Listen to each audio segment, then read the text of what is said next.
Howdy, brothers and sisters out there in YouTube land. This here is Grateful Panic. I've got another video for you guys today. And today, we're going to be taking a look at Bark River Knives Ultralight Bushcrafter. But before we do that, let's go ahead and take a look at today's panic dump. And today, in addition to this guy, I also carried the Benchmade Griptilian, which I bought this guy a little while back and just have never carried it. So this week I'm going to be carrying this guy every day, and so far I absolutely love it. Great knife, and I see what all the hype's about. And also my slip joint carry today is the Great Eastern Cutlery number 78 American Jack in smooth white bone. And my Swiss Army knife carry today is the Victorinox Alox Cadet. And my flashlight carry is the Olight S1R Baton Turbo. So that takes us into the What Am I Drinking segment. And today I'm going to be drinking on a little bit of the Stone Ripper San Diego Pale Ale. And this is some good stuff. I really like pretty much everything that Stone Brewery has to offer. And this is definitely no exception.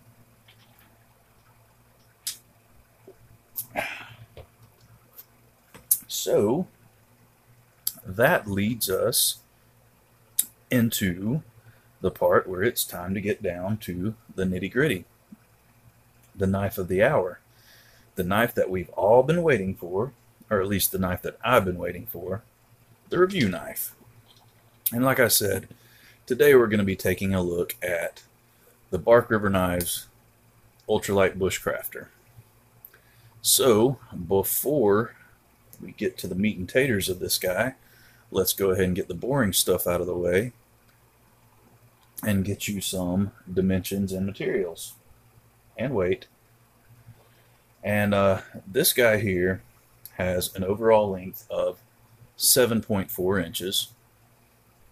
It's got a blade length of 3¼ inches, which leaves us with a handle length of 4 inches 150 thousandths, which just is a little smidge over 4 1/8 inches.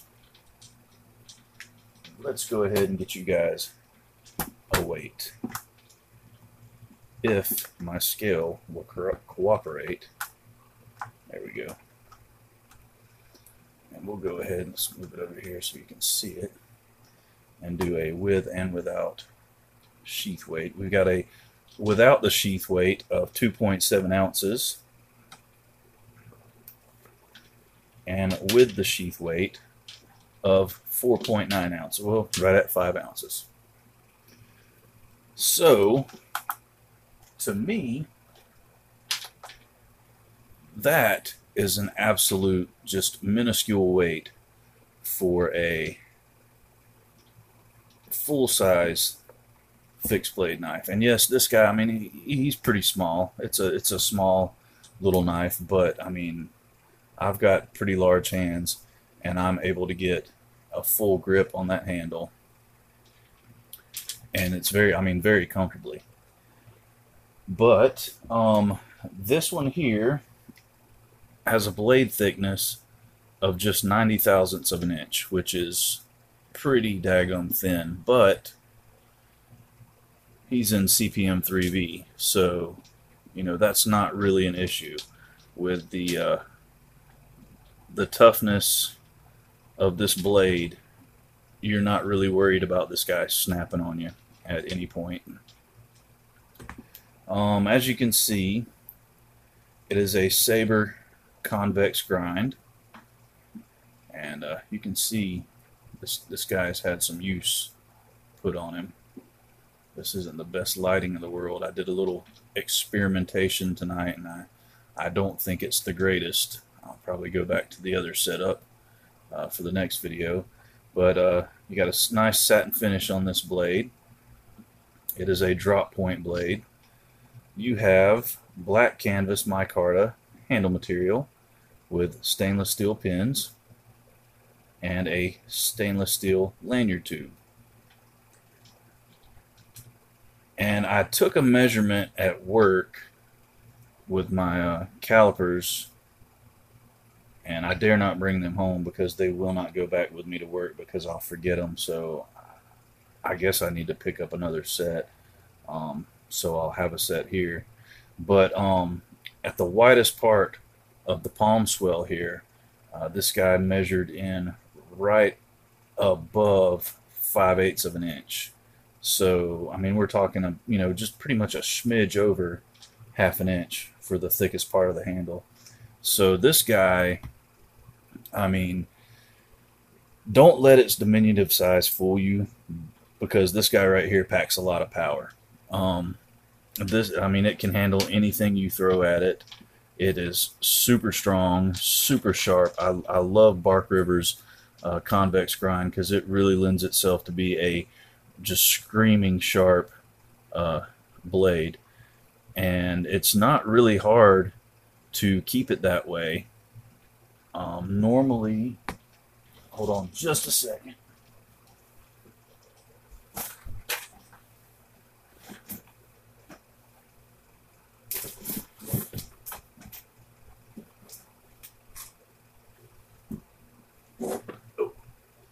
Sorry for the bad radio, guys. I forgot to grab my strop, but normally, when I carry it at the end of the day, I'll just strop it with this guy, one of the extra long Bark River paddle strops with a little bit of the Bark River black compound and white compound, and I mean, it does a great job.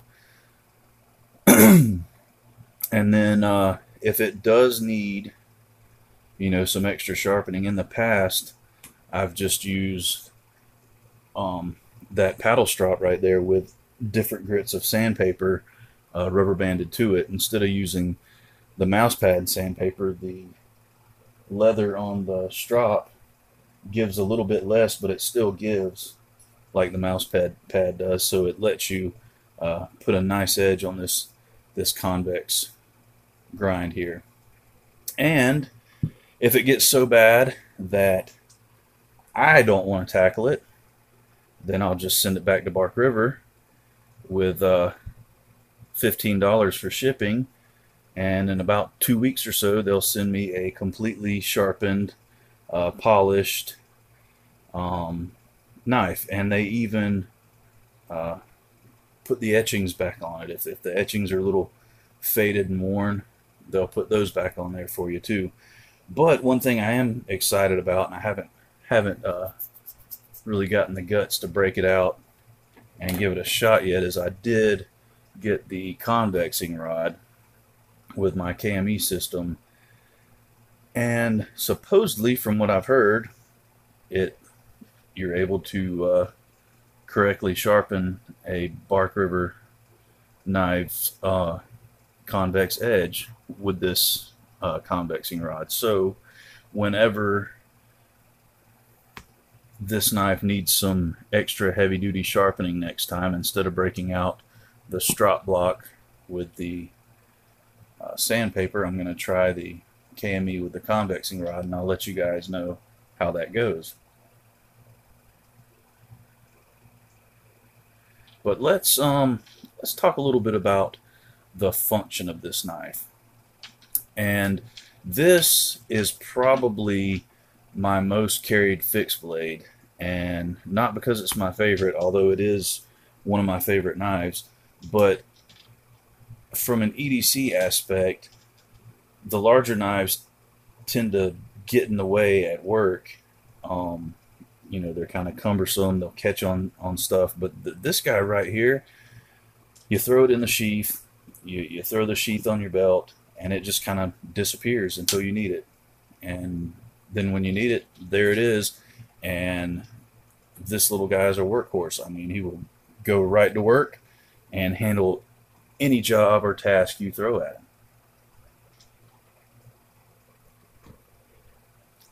Now, from a field aspect or camp aspect, to me, in my opinion, this is the perfect backup to your primary camp knife. You know, you're not really going to want a lot of things in your pocket, or things you can potentially lose. So normally, if I'm out in the woods or camping, I do not carry a folder with me.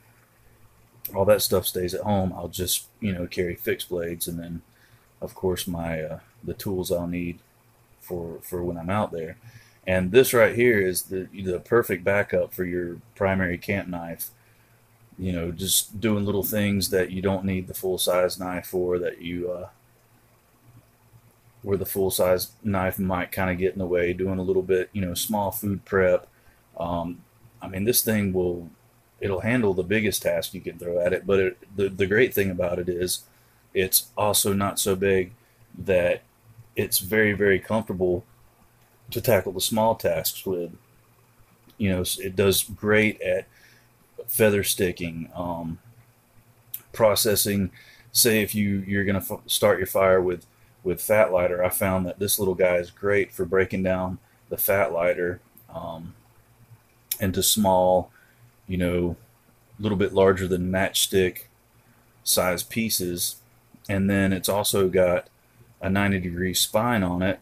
And whenever I'm starting a fire with fat lighter, I like to take the larger stick of fat lighter and take the spine of the knife and kind of shave some shavings off to make a pile with, and then break it down into smaller sticks. And this knife right here is perfect for that.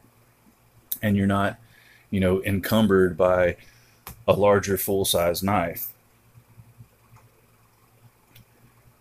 And with it having kind of a saber grind to it, this thing it's an excellent slicer. I use this all the time in the kitchen. If I'm cutting chicken or vegetables or beef, whatever, and I'm in the kitchen, the first thing I do is reach on my hip and grab this little guy. I very rarely use an actual kitchen knife, because normally I have a fixed blade on me. And that's what I just gravitate to whenever I need to do some kitchen prep. And this guy right here will slice like a little demon.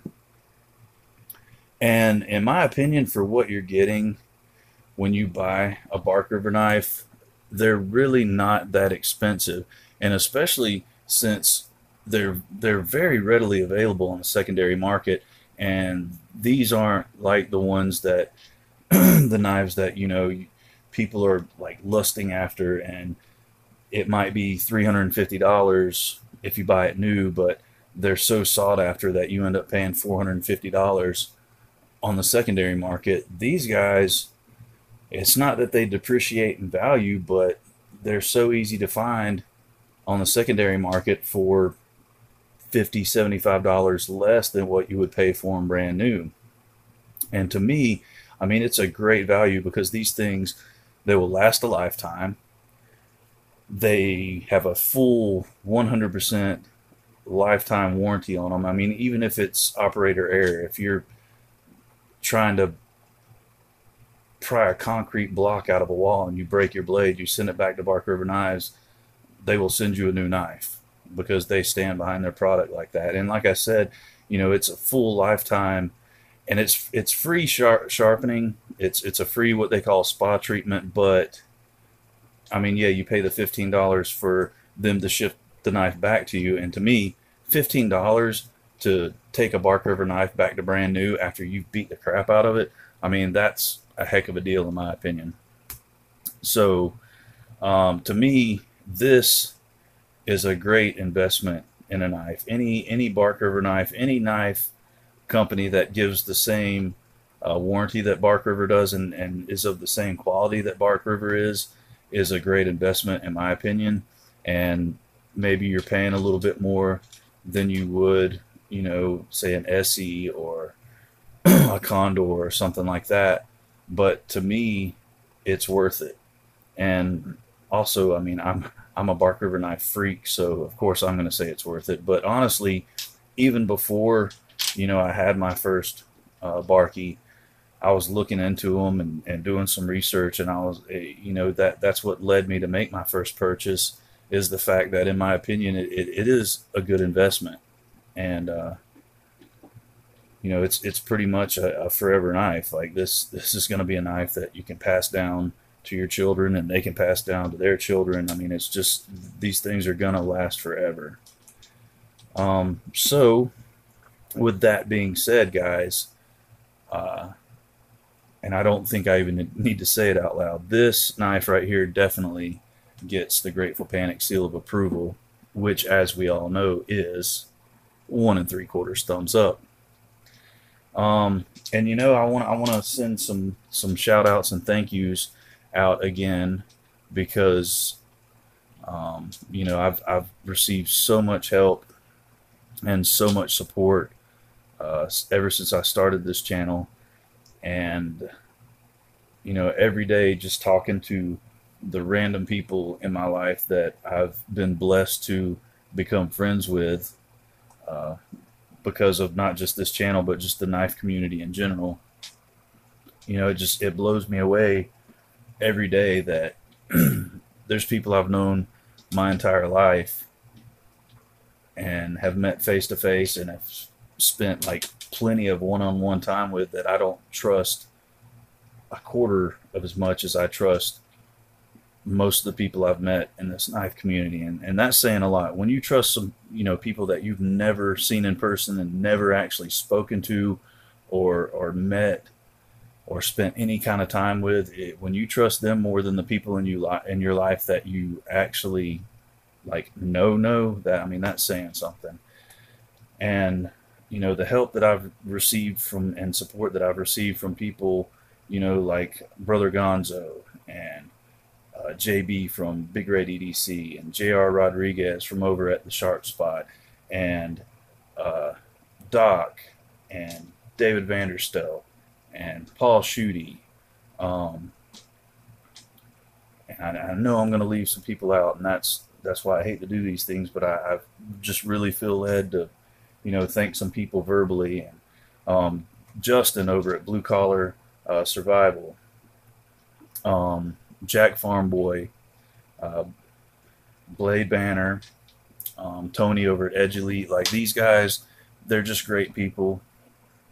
And you know, they're the type people, if you just need somebody to talk to, not even about knives, I feel like, you know, they'll be there for you 100%. And that's just something, you know, really cool to have. And I hope they know that if they ever need anything, I'd be there for them 100%. Like, this is just the type community that that this knife community is, and it's a great thing to be a part of. So, like I said, I just wanted to say a verbal thank you to those people, and also a big thank you to our good friend Jimmy Slash, who went out of his way to help our family grow a good bit bigger. Like, we've grown considerably, guys, and like, that's really cool. And I really appreciate that. Like, he didn't have to do that, but he did, and I think that's really awesome. So thank you, Jimmy Slash. And with that being said, guys, that wraps up the little review on the Bark River Knives Ultralight Bushcrafter. If you get a chance to grab this, definitely grab one of these, because even if you don't go camping, this is just a really awesome knife to have around, because pound for pound, this guy is worth its weight in gold. So with that being said, guys, this is Grateful Panic signing off. And remember, guys, stay alert, stay alive, and hey, how about do something nice for somebody today? Thanks, guys. Bye-bye.